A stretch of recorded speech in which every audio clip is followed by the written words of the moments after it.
মোৰ নাম পাহি, ডিষ্ট্ৰিক্ট মোৰ নলবাৰী, গাঁও মোৰ কুচি, তাৰ আগত কিবা এটা বহে নকওঁ মই খুলি। বাৰু ভিডিঅ'টো শেষলৈ চাই থাকিব, আজিৰ কাহিনীটো শুনক। আজি গৈছিলোঁ পিঠা পুৰিব, কাৰ তাত ৰ'ব জনাই আছোঁ। ফাৰ্ষ্টে টিউশ্যনটো কৰি লওঁ নে কি কয়।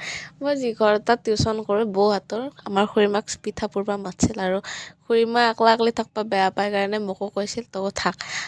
মই বাৰু পিঠা পুৰি বেয়া নাপাওঁ, কিন্তু বহুত পিঠা পুৰিব মই বহুত বেয়া পাওঁ, কাৰণ ইমান বহি থাকিব নোৱাৰি হয়নে? আৰু কোনোবাই বাৰু পিঠা পুৰিব ভাল পায় নেকি ক'বচোন? এইখিনি পিঠা মই পুৰিছোঁ আৰু এইখিনি খুৰীমাই পুৰিছে। মই বাৰু এতিয়াহে লাগছোঁ, খুৰীমাই সেই ৰাতিপুৱাৰ পৰা বহিয়ে আছে জানেনে?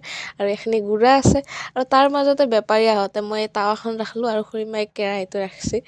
একদম মায়ে আজি পূৰা খুচ হৈ যাব। এতিয়া দুপৰীয়া ভাতকেইটাওতো খাব লাগিল।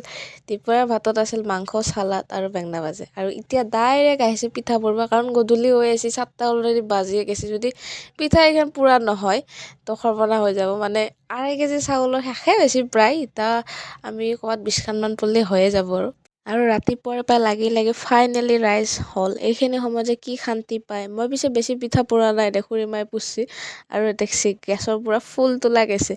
আৰু এতিয়া আমি যাই আছোঁ ঘৰত, আৰু ইতা বৰ্তমান ৰাতি আৰু 8টামান বজাত সৰু ভণ্টিক মই ওলাই দি আছোঁ প্ৰশ্ন, কাৰণ যদি নেদাওঁ মায়ে মোৰ মূৰা ছিঙি দিব, সেইকাৰণে দেউতাক